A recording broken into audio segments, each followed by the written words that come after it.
Hello friends, welcome you all to your YouTube channel study with ध्रुव।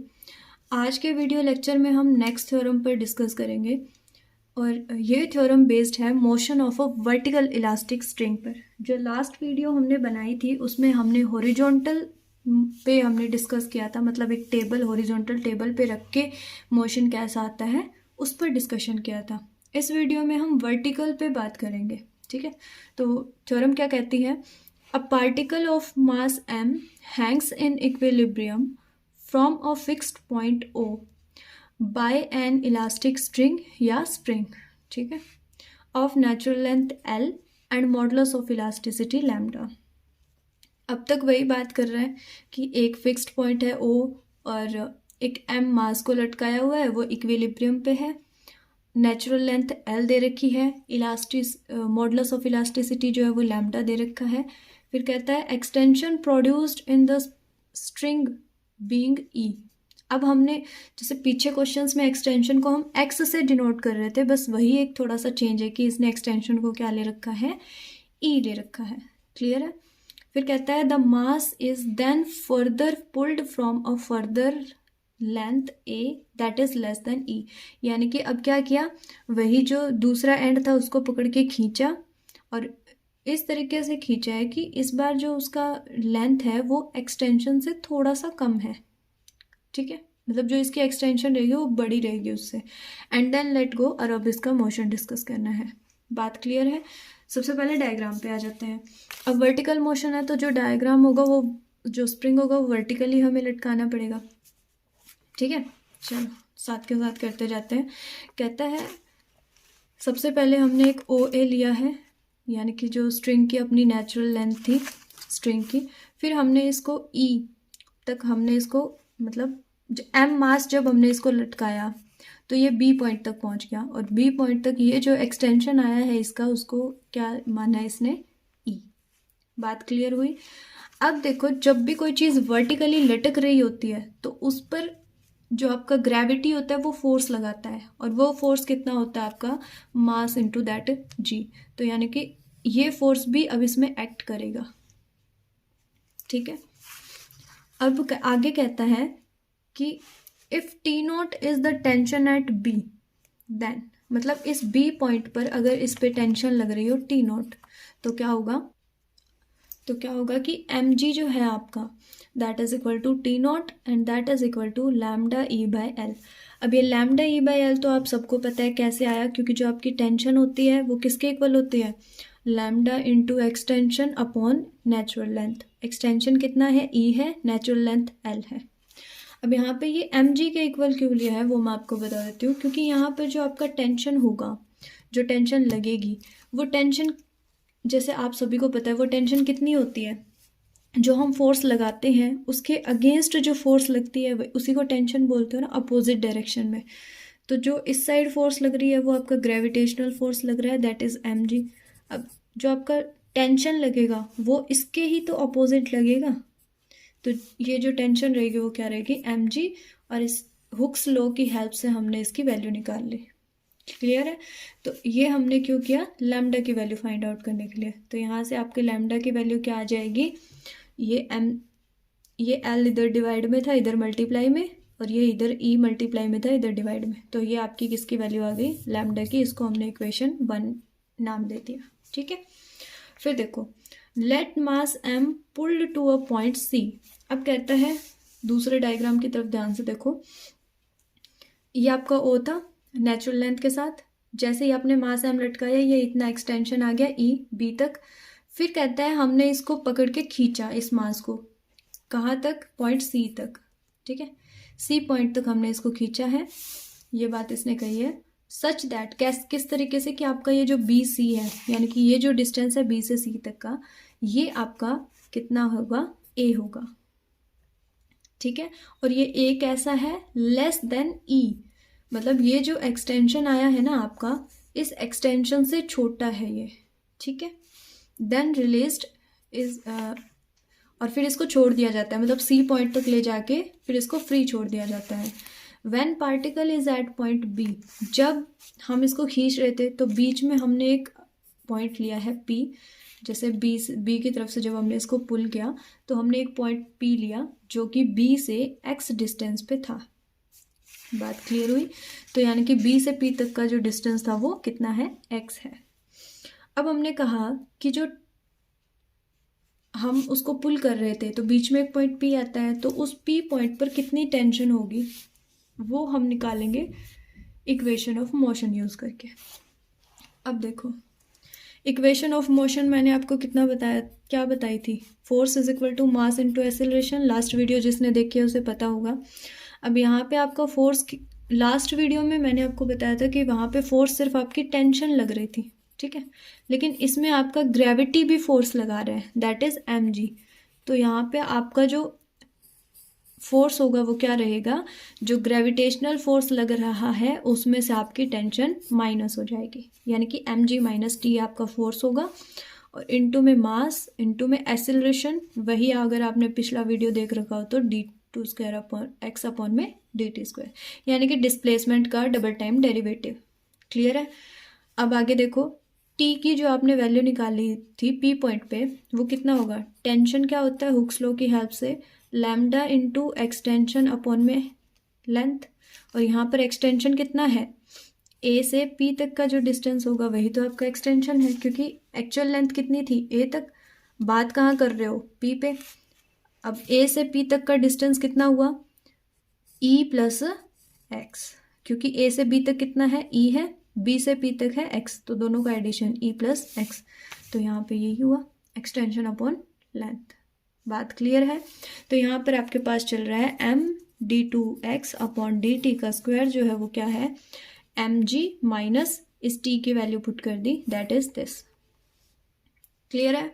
अब lambda की value जो आपने equation number 1 डालकर ऊपर लिखी है, दैट इज mg/l अपॉन ई, इस वैल्यू को यहाँ पर पुट कर दो, ठीक है, और जब सॉल्व करोगे तो आपका रिजल्ट बन जाएगा ये।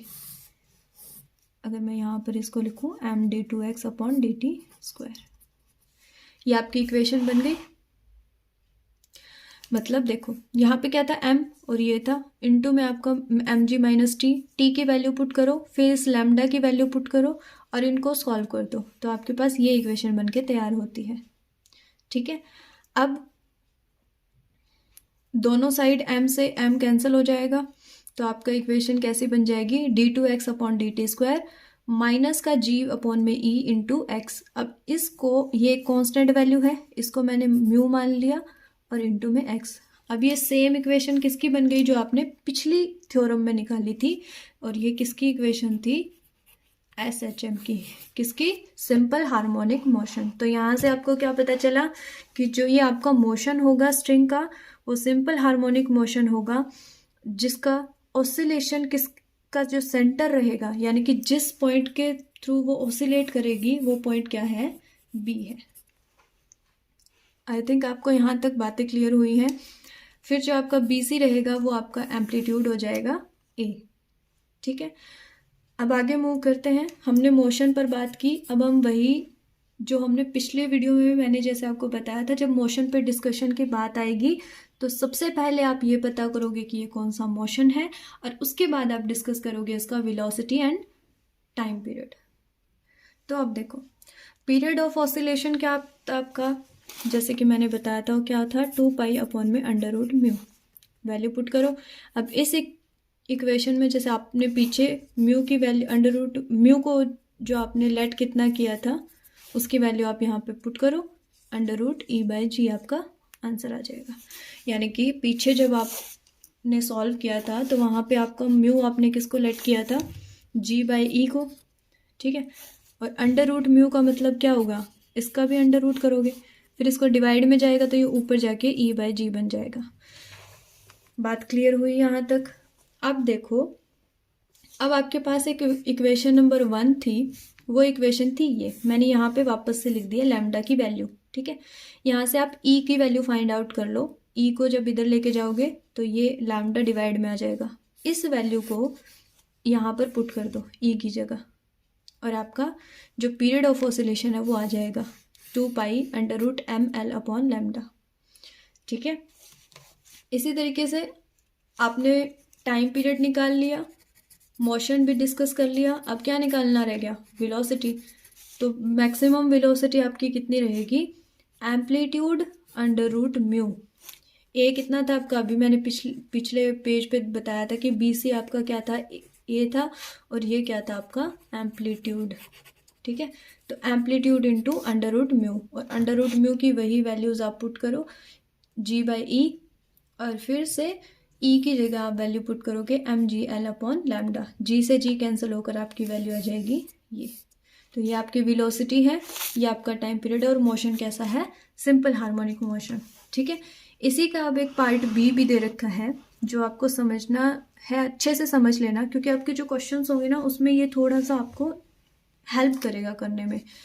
ठीक है, कहता है a light elastic string of natural length l, ठीक है, has one end fixed at O, वही बातें हैं सारी, and to the other end is attached a mass m, दूसरे एंड पे एम मास अटैच किया, which is in state of equilibrium, would stretch the string. अब जब हम इसको स्ट्रेच करेंगे, मतलब इक्विलिब्रियम स्टेट कब आएगी, मैं सिंपल आपको बताती हूँ। जैसे ये आपका एक पॉइंट हो गया ओ, ठीक है, आपने यहाँ पर ए ओ ए लेंथ का एक ले लिया स्ट्रिंग। अब मैं इस पर अगर कोई मास एम लटका दूंगी, तो बेसिक सी नॉलेज है सबको कि अगर ऐसा होता है तो ये इस वेट की वजह से कुछ ना कुछ तो नीचे आएगा।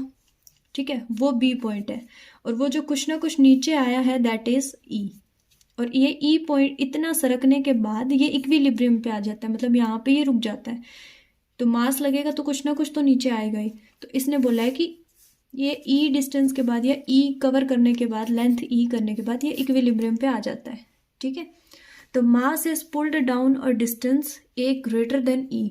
इस बार कहता है कि जो पिछला पार्ट था ना, ए पार्ट, उसमें हमने स्ट्रेच किया था जब इस स्ट्रिंग को, तो हमने सी पॉइंट इस तरीके से चूज़ किया था कि जो आपका ए है वो इस ई से छोटा रहना चाहिए। लेकिन इस केस में हम क्या डिस्कशन कर रहे हैं कि ये जो ए है वो ई से बड़ा हो जाए, यानी कि जब हम उसको खींचे तो जो डिस्टेंस है वो ई से बड़ा हो। बात क्लियर हुई? Below the equilibrium position to discuss the motion of the mass. Same वही आपको मोशन डिस्कस करना है। अब कहता है in case a the equation of motion is this. हमने इक्वेशन ऑफ मोशन डिस्कस कर ली थी, F is equals to M A. ठीक है, रिवाइंड करके आप देख सकते हो वीडियो को, पीछे जाके चेक कर लेना कि यही थी या नहीं थी। ये आपकी इक्वेशन ऑफ मोशन निकली थी जिसको हमने मान लिया इक्वेशन नंबर 1। अब कहता है जो आपका ए है वो बड़ा है ई से, तो जो मास होगा विल राइज अबव ए। वो क्या करेगा? जो मास रहेगा आपका वो ए के ऊपर जाने के बाद में जो है वो राइज करेगा, बढ़ेगा। अब ऐसा क्यों होता है? क्योंकि आप मान लो जैसे ये मास था एम, अब मैं इस स्ट्रिंग से मैं इसको खींच रही हूँ, तो मैं इसके ऊपर फोर्स लगा रही हूँ अपनी तरफ से। ठीक है, और अब मैं उसको रिलीज कर दूंगी तो ये ए तक तो वो चलेगा, जो फोर्स मैंने इस पर लगाया उतना ही ये वापस चल जाएगा। यहाँ पर आकर फिर ये स्टेबल होने की कोशिश तो करेगा, लेकिन मास राइज क्यों होगा? क्योंकि ये जैसे ही ऊपर जाएगा तो इसके ऊपर जो ग्रेविटेशनल फोर्स लगा है mg वो वर्क करेगा। समझ लो?